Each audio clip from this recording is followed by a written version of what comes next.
हरे राम राम राम हरे हरे, हरे कृष्ण कृष्ण कृष्ण हरे हरे, हरे राम राम राम हरे हरे, हरे कृष्ण कृष्ण कृष्ण हरे हरे, हरे राम राम राम हरे हरे, हरे कृष्ण कृष्ण कृष्ण हरे हरे, हरे राम राम राम हरे हरे, हरे कृष्ण कृष्ण कृष्ण हरे हरे, हरे राम राम राम हरे हरे, हरे कृष्ण कृष्ण कृष्ण हरे हरे, कुंडली कमरदार विठ्ठल श्री ज्ञानदेव तुकाराम, पंढरीनाथ भगवान की जय, मौली ज्ञानेश्वर महाराज की जय, जगत गुरु तुकाराम महाराज की जय, सब संतन की जय।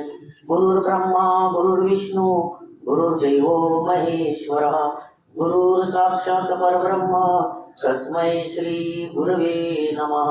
ध्यानमूलं गुरुमूर्ति, पूजामूलं गुरुपदं, मंत्रमूलं गुरुर्वाक्यं, मोक्षमूलं गुरुकृपा। अखण्डमण्डलाकारं व्याप्तं येन चराचरं, तत्पदं दर्शितं येन तस्मै श्री गुरवे नमः। समचरण सरोजं सान्द्रलीलाभुजाभं, जगन्नीतपाणी मण्डलं मण्डलानां, तरुणतुलसीमाला कन्दरं कञ्जनेत्रं, सदय धवलासं विठ्ठलं चिन्तयामि। ओम नमो ज्ञानेश्वर, करुणाकरा दया तुमचा अनुग्रह लादलो, पावन झालो चराचरे, मी कला कुसरी काहीच नेनो, बोलतो वचन अति भाविका, तुमचा अनुग्रह लादलो, पावन झालो चराचरे। एका जनार्दनी तुमचा दास, त्याची आस पुरवावी, तुमचा अनुग्रह लादलो, पावन झालो चराचरे। जैसा भ्रमर गेली कोळी, भरते से काष्ट कोरडे, परी कळते माझी सापडी कोवळी। दुःखित अंतःकरणानं उपस्थित हिंगे पाटील परिवाराचे सर्व आपतेष्ट नातेवाईक सदस्य हितचिंतक, पिंडला निधीच्या निमित्तानं खऱ्या अर्थाने ज्यांना आपण अखेरचा निरोप देत आहोत, आदर्श माता कैलासवासी गंगा भागीरथी सिंधुबाई नारायणराव हिंगे पाटील, मातेचं वय वर्ष 95, मागे 2 पुत्र 5 कन्या, पैकी बाळासाहेब नारायण हिंगे। प्रास्ताविकामध्ये सांगितलं की या अवसरी बुद्रुक गावचं नेतृत्व सरपंच म्हणून त्यांनी केलं आणि त्यांच्या काळामध्ये उत्तम कल्पनांना आकार देत देत या गावाची प्रगती सातत्यानं कशी होत राहील याच्याकडे त्यांनी आवर्जून लक्ष दिलं। दुसरे त्यांचे बंधू शेती व्यवसायामध्ये आहेत, प्रगतीशील शेतकरी म्हणून त्यांचा नामोल्लेख होतोय। त्यांच्या 5ही बहिणी सुस्थितीमध्ये आपल्या प्रपंचामध्ये आहेत, नातवंड पतवंड मागे असणारा असा मोठा परिवार। सिंधुबाईच्या जाण्यानं खऱ्या अर्थानं हिंगे पाटील परिवारावर जी शोककळा पसरलेली आहे, कारण मातीचं जाणं आणि पित्याचं जाणं या 2 गोष्टी जीवनामध्ये तुम्हाला आम्हाला विमनस्थ अवस्थेमध्ये घेऊन जातात। कारण आयुष्यामध्ये तुम्हाला जे काही मिळतं, जे उत्तमातलं उत्तम मिळतं, जे सर्वोत्तम आहे ते मिळण्याचं एकच ठिकाण आहे आणि ते म्हणजे आई, आणि दुसरा म्हणजे तुमचा आमचा असणारा बाप। उत्तमते बाळासाठी लावी मोठी माऊली, म्हणजे आई वडील सातत्यानं आपल्या लेकरांसाठी उत्तमातलं उत्तम जे आहे, मग ते संस्कार असतील, वस्त्र असतील, किंवा खाद्य असेल, हे सगळं पुरवण्याचं काम जर कोण करत असेल आयुष्यामध्ये तुमच्या आणि माझ्या, तर एक आई आणि दुसरे आमचे वडील आहे। आणि म्हणून जिवंत असताना त्यांची सेवा करणं हे आमचं परम कर्तव्य ठरतं। या न्यायानं या परिवारानं या मातेची सेवा केली, भरपूर आयुष्य 95 वर्षाचं आयुष्य या मातेला त्या ठिकाणी लाभले। अत्यधिक खऱ्या अर्थानं ही आनंदाची गोष्ट आहे। आता आपण पाहतोय की आयुर्मान वाढले, जरूर वाढले आयुर्मान विज्ञानाच्या साहाय्यानं, परंतु बसलेला माझ्यासहित प्रत्येक जण रोगाबरोबर जगतोय। प्रत्येकाला काही ना काही आजार आहे आणि हे कलियुगामध्ये हे आजार वाढवलेले आहेत। कामाच्या मर्यादेनुसार व्यसन सुद्धा बदलली, आहार बदलला, वस्त्र बदलली, विचार बदलले, आचरण बदललं आणि कृती सुद्धा बदलत गेली. पूर्वीची व्यसनं वेगळी होती, पूर्वीच्या काळातली. आत्ताची व्यसनं वेगळी आहे. पूर्वीचा आहार सुद्धा वेगळा होता, आत्ताचा आहार वेगळा आहे. पूर्वीचा विचार वेगळा होता, एकत्र कुटुंब पद्धतीचा. आता वेगळा विचार या ठिकाणी बळावलेला. या मातेला 95 वर्षाचं आयुष्य मिळालं. म्हणून आपण बोध घ्यायचा आहे की भगवंताने 100 वर्षाचं आयुष्य तुम्हाला आम्हाला दिलंय. माझ्या सहित बसलेल्यापैकी कोण सांगू शकतो की मी 100 वर्ष आयुष्य जगेल? कुणी छातीटोपपणे सांगू शकत नाही. याचं कारण असं आहे की सगळी ढासळलेली समाज व्यवस्था आहे. आरोग्याची समाज व्यवस्था सगळ्यात आधी ढासळलेली आहे. काही दिवसापूर्वी एक सर्वे आला. शाळेतल्या जिल्हा परिषद शाळेतल्या छोट्या छोट्या मुलांची तपासणी केली. कसली तपासणी केली? बीपी आणि शुगर. तुम्हाला वाटतं मोठ्या वयोमानातच बीपी आणि शुगर तुम्हाला ग्रासते, पण जेव्हा ती तपासणी केली गेली शाळेतल्या छोट्या मुलांना सुद्धा बीपी आणि शुगरनं गाठलं होतं. काय आहे हे? कशामुळे होते? तर आम्ही आमच्या मुलांना आमचे खाद्य हवं आहे ते देत नाही. आम्ही आमच्या कामामध्ये व्यस्त असतो.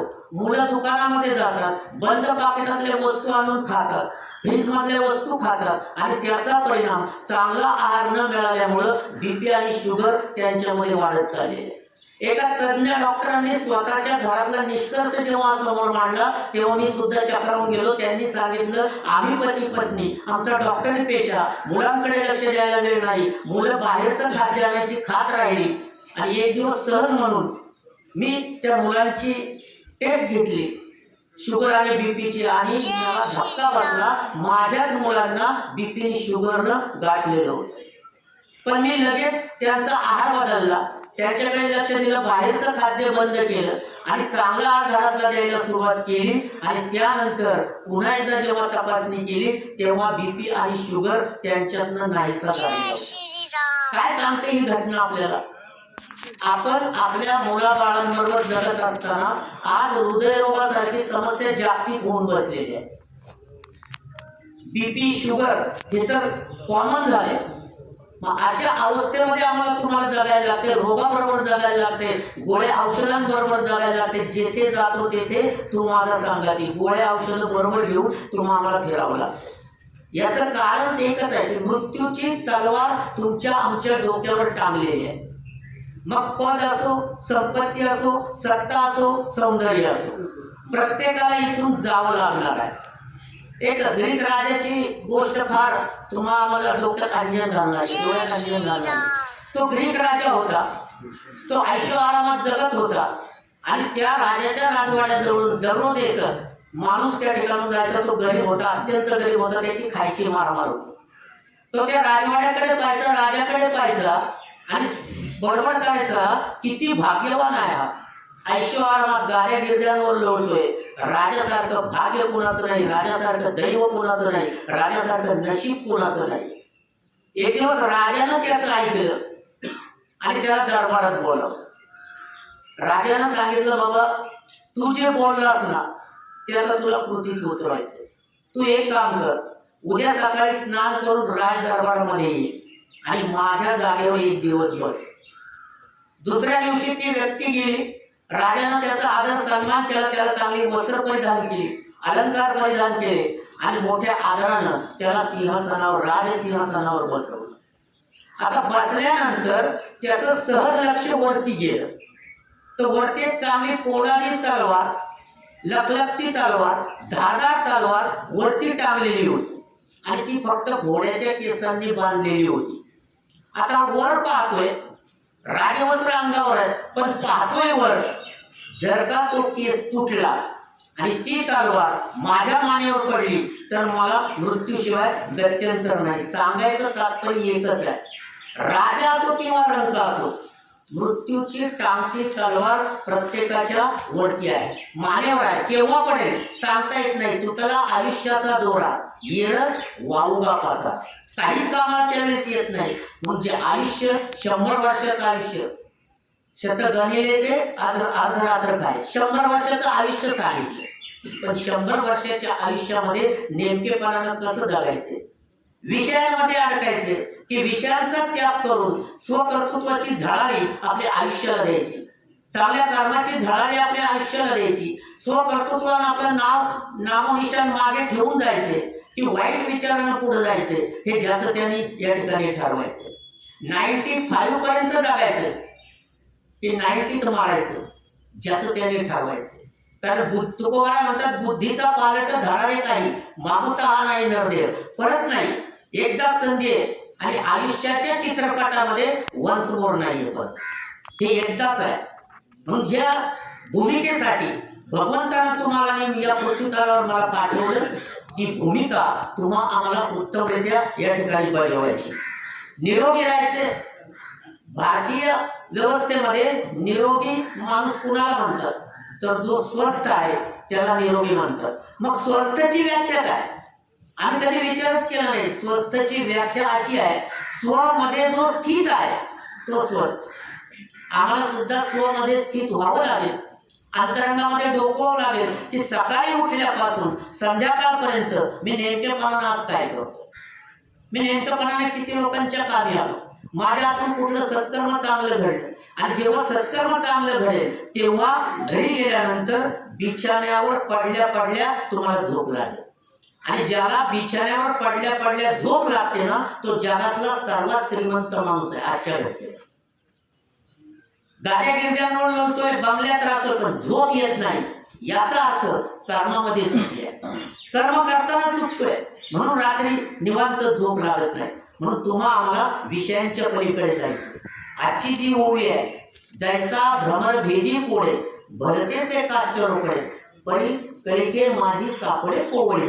फार सुंदर माऊलींनी वर्णन केले. भुंगा असतो, भुंगा फार शक्तिशाली आहे. भुंगा किती ताकद आहे त्या भुंग्यामध्ये.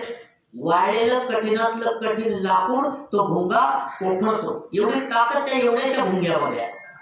पण तोच भुंगा एखाद्या फुलामध्ये जाऊन बसला की तो विषयाच्या अधीन होतो, आणि इतका विषयाच्या अधीन होतो की आपल्या अंगातली ताकद तो विसरून जातो आणि त्या भोगामध्ये अडकतो, आणि त्या भोगामध्येच त्या ठिकाणी त्याचं मन ओढवतं.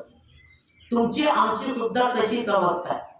एक सोपा दृष्टांत सांगतो म्हणजे तुमच्या लक्षामध्ये. एका वडिलांनी मुलाकडे 100 रुपये दिले आणि सांगितलं, जा बाजारातनं या काही वस्तू घेऊन ये. 100 रुपये मुलानं खिशात घातले. मुलगा घराच्या बाहेर पडला आणि बाहेर पडल्यानंतर चालता चालता रस्त्यामध्ये एक गारुड्याचा खेळ त्या ठिकाणी चाललेला होता. गारुडी पुंगी वाजत होता, नाक डोलत होता, गर्दी जमलेली होती. साहजिकच बालपण असल्यामुळं मुलगा सुद्धा त्या ठिकाणी त्या गर्दीमध्ये शिरला आणि इतका गर्दीमध्ये तो त्या ठिकाणी तल्लीन झाला, सारं काही विसरला, खेळ पाहत राहिला. गारुड्याचा खेळ संपला आणि गारुड्याचा खेळ संपल्यानंतर गारुडी काय करतो, ती टोकरी पुढे करतो आणि पैसे टाका म्हणतो जमलेल्या समुदायात. लोक पैसे टाकत गेले. यानं सुद्धा मागचा पुढचा विचार न करता आपल्या खिशातले 100 रुपये त्याच्या टोकरीमध्ये टाकून दिले. खेळ संपला. मग हा भानावर आला, अरे आपल्याला वडिलांनी 100 रुपये काही सामान वस्तू आणायला दिलेल्या होत्या, आपण ते विसरलो. परंतु आता नाईलाज होता, टाकलेले पैसे परत मिळणार नव्हते, म्हणून तो घरी निघाला. घरी आल्याबरोबर वडिलांनी विचारलं, अरे सामान आणलंस का? त्यानं खाली मान घातली, म्हणाला नाही. मग जर सामान आणलं नाही तर 100 रुपये कुठे? त्यानं सांगितलं, मी तो खेळ पाहत होतो गारुड्याचा आणि तो खेळ मला आवडला म्हणून मी 100 रुपये त्याच्या टोकरीमध्ये टाकले. दृष्टांत संपला. याच्यातला भाव असा आहे की 100 रुपये म्हणजे 100 वर्षाचं तुमचं आणि माझं आयुष्य आहे. आणि 100 रुपये देणारा जो कोणी आहे ना, तो विश्वात्मक देव आहे. तो तुमचा आमचा सर्वांचा बाप आहे. त्यानं उदार अंतःकरणानं 100 दिवस 100 वर्ष तुमच्या आमचे आयुष्य दिले. पण आम्ही काय केलं, त्या मुलासारखं भोगाच्या आधी गेलो, वाचण्याच्या आधी गेलो, अहंकाराच्या आधी गेलो, दंभाच्या आधी गेलो आणि आमचं 100 वर्षांचं गेलेलं आयुष्य आम्ही ते कमी करून टाकलं.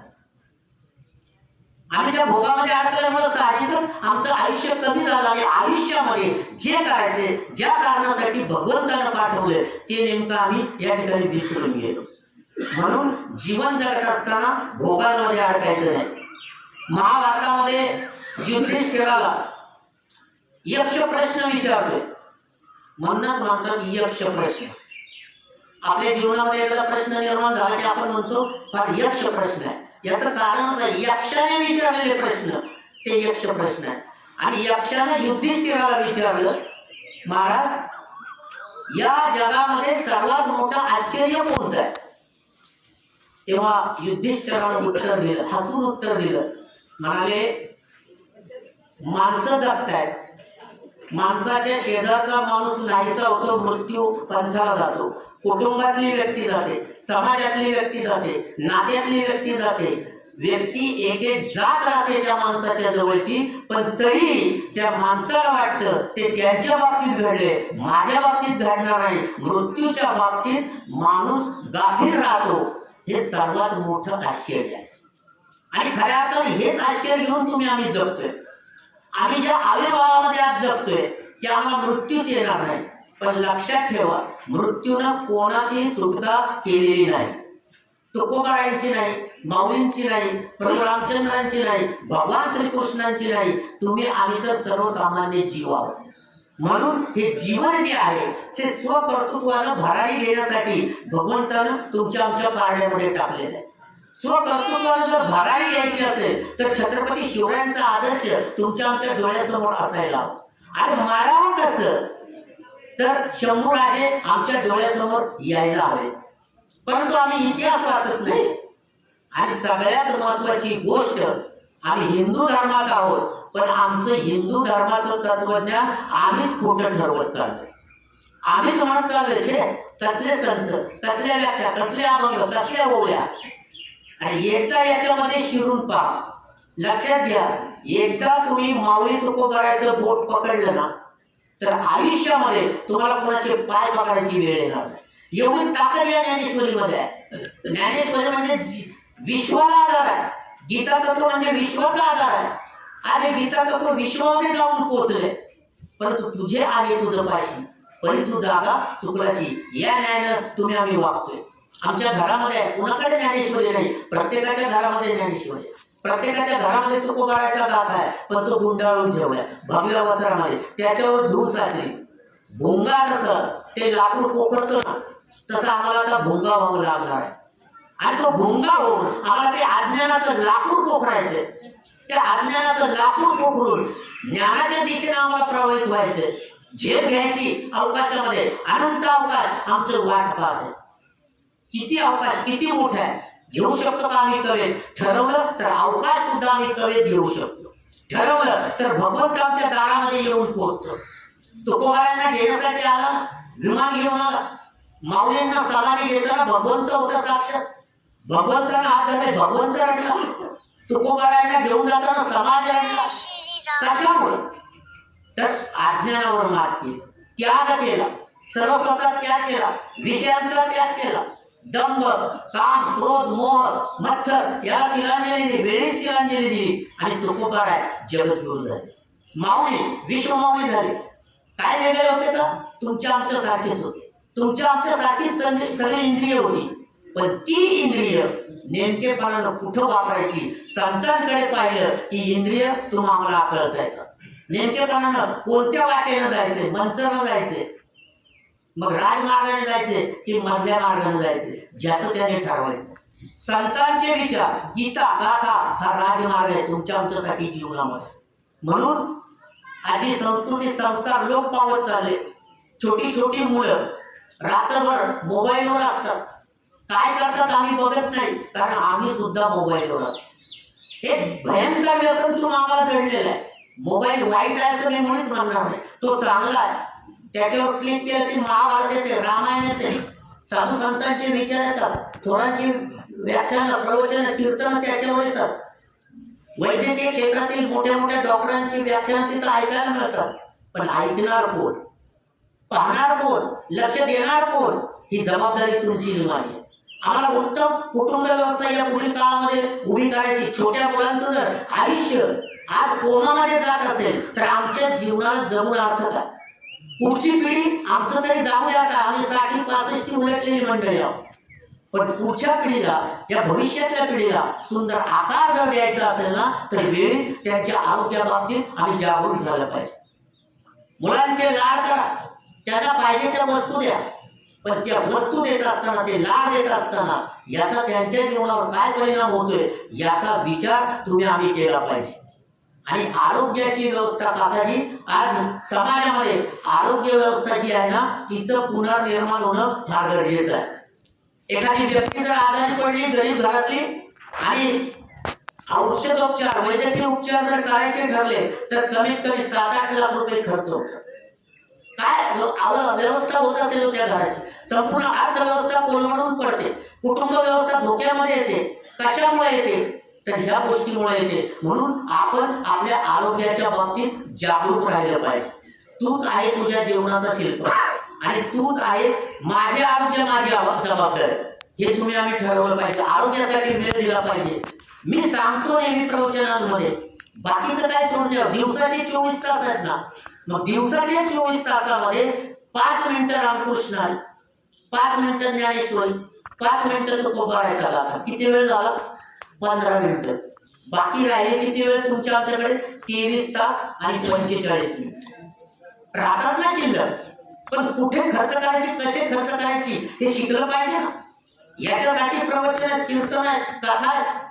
आणि प्रामाणिकपणे सांगतो, मी व्यासपीठावर बसलोय, पोटतिडकीने मी बोलतोय, कारण मी पाहिले छोट्या छोट्या मुलांमध्ये वेगवेगळे आजार बळवतात, दृष्टी त्यांची नाहीशी होते, चष्मे लागले, केस पांढरे होतात, अकाली वृद्धत्व येते आणि आम्ही मात्र आमच्याच मस्तीमध्ये जगतोय. आम्हाला पुढचा नागरिक, उत्तम भारताचा नागरिक, सुदृढ आणि निरोगी त्या ठिकाणी बनवायचं. याच्यासाठी अगोदर आम्हाला लाकूड पोखरायचं. ते भुंग्याचं लाकूड पोखरायचं. भुंग्यानं जसं लाकूड पोखरलं ना, ते अज्ञानाचं लाकूड आम्हाला पोखरायचं. आणि ज्ञानाचा प्रकाश, त्या प्रकाशाच्या दिशेनं जायचं. आणि त्या प्रकाशाच्या दिशेनं जाण्यासाठी आजच्या कलियुगामध्ये एकच मार्ग आहे, ते म्हणजे ज्ञानेश्वर, ती म्हणजे गीता आणि ती म्हणजे संतांचे विचार. म्हणून उत्तम पिढी तुम्हाला या पुढील काळामध्ये घडवायची. उत्तम आरोग्य व्यवस्था, आरोग्याच्या सुविधा गावोगाव निर्माण झाल्या पाहिजेत.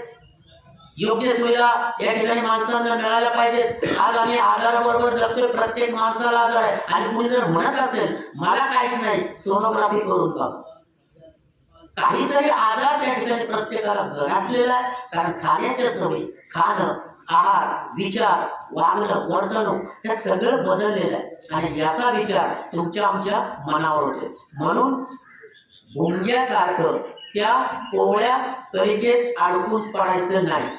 त्या कोवळ्या कलिकेला छेद द्यायचा आहे. आणि एवढी ताकद तुमच्या आमच्यामध्ये आहे. छत्रपती शिवरायांनी वयाच्या बाल्यावस्थेमध्ये स्वराज्याची शपथ घ्यावी, केवढी मोठी ताकद. आणि स्वराज्याची शपथ घेतल्यानंतर ती शपथ पूर्णत्वास सुद्धा द्यावी, मुठभर मावळे जमा करावे आणि त्यांना त्या ठिकाणी लढाईचं प्रशिक्षण द्यावं आणि युद्धासाठी सज्ज करावं. आपल्याबरोबर आपलं आयुष्य समृद्ध करत असताना बाकीच्यांचं आयुष्य सुद्धा समृद्ध करणं खऱ्या अर्थानं ही जीवन जगण्याची कला आहे. Art of living. बाकी काही नाही जीवनामध्ये. क्षणभंगूर असणारं जीवन आहे. काळ कुठेही गाठणार आहे तो आम्हाला. ICU मध्ये ऍडमिट होणार तर कुठेही जा, काळ तुम्हाला आम्हाला गाठल्याशिवाय राहणार नाही. म्हणून गाफील राहू नका, विषयामध्ये गुंतू नका, चांगल्या समाजकार्यामध्ये स्वतःला झोकून द्या. उत्तम कुटुंब व्यवस्था आपली घरामध्ये त्या ठिकाणी राहावं. आपल्या छोट्या मुलाबाळांवर चांगल्या पद्धतीचे संस्कार करा. ते संस्कार खऱ्या अर्थानं पूर्वीच्या काळामध्ये होत होते. आधी 95 वर्षाची माता. आठवा आमचं बालपण, आठवा आमचे आई वडील, प्रत्येकाने डोळ्यासमोर आला. काय होतं त्या काळामध्ये? फाटक्या चड्ड्या आम्हाला होत्या, चिघळ मारलेल्या. दप्तर आमची काय अवस्थेमध्ये होती? बाजाराची पिशवी किंवा एका फाटलेली अशी पिशवी असायची, दप्तर त्याच्यामध्ये पाटी, आणि ते फाटके कपडे, थिगळ लावलेले कपडे घालून आम्ही शाळेत जायचो. बाप राब राब राबायचा आमच्या शेतामध्ये. तो का कष्ट करायचा? तर माझ्या लेकराच्या वाट्याला अशा पद्धतीचे कष्ट येऊ नये म्हणून तो बाप राब राब राबायचा. ती आई त्याच्या खांद्याला खांद्या लावून शेतामध्ये जायची, राब राब राबायची. आणि त्या कष्टातून खऱ्या अर्थानं तुमचं आमचं जीवन फुललंय. आज जो मी इथं बसलोय ना, ही दुसऱ्या तिसऱ्या कुणाची कृपा नाही, माझ्या आईची, माझ्या बापाची असणारी ती कृपा आहे. ते कृपा आशीर्वाद घेऊन आज मी समाजामध्ये बोलतोय तुमच्या समोर थोडक्या मोठ्या भाषेत का होईना मी या ठिकाणी बोलतोय. ही पुण्य आहे माझ्या आई आणि बापाची. एवढंच इथून उठताना लक्षात ठेवा की आई बाप जे देतील ना ते जगात तुम्हाला कुणी देऊ शकणार नाही.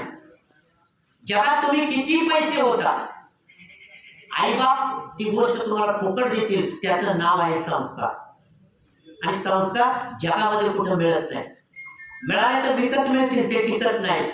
परंतु हे आई आणि वडिलांनी दिलेले संस्कार तुमच्या आमच्या बरोबर असले की आयुष्याची शिदोरी आम्ही चांगल्या पद्धतीनं त्या ठिकाणी खाऊ शकतो. चांगलं जीवन जगू शकतो. म्हणून जिवंत असतानाच त्यांच्या सेवेमध्ये राहा.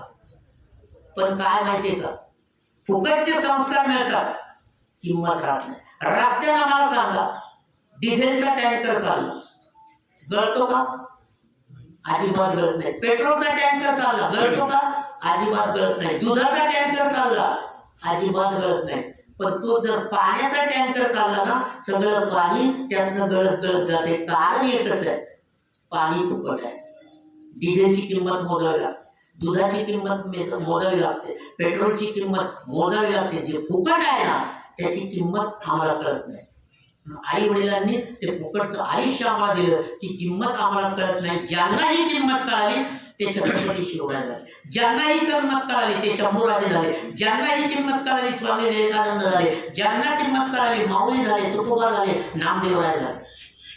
म्हणून विषयांमध्ये न अडकता संतांचे विचार प्रमाणभूत म्हणून तुम्हा आम्हाला या काळामध्ये कलियुगामध्ये पुढे जायचंय. कलियुगाच्या माथ्यावर पाय द्यायचा आहे. ज्ञान प्राप्ती करायची आणि ज्ञानाच्या कवडशाच्या दिशेनं तुम्हा आम्हाला पुढे जायचंय. माऊली तुकोबारांचे आशीर्वाद तुम्हा आम्हा सर्वांच्या पाठीशी सदैव राहतील. फक्त एक चांगलं पाऊल पुढे टाका. सातत्यानं ती कौतुकाची थाप ती आशीर्वादाची थाप तुमच्या माझ्या पाठीवर पडल्याशिवाय राहणार नाही. म्हणून जीवनाचं संपूर्ण तत्वज्ञान देणारी जी गीता आहे, जी ज्ञानेश्वरी आहे, जी तुकोबारांची गाथा आहे, जे आपले आई वडील आहे, हे जीवनामध्ये सर्वस्व माना आणि आपलं जीवन धन्यतेकडे न्या. एवढंच या ठिकाणी नमूद करतो.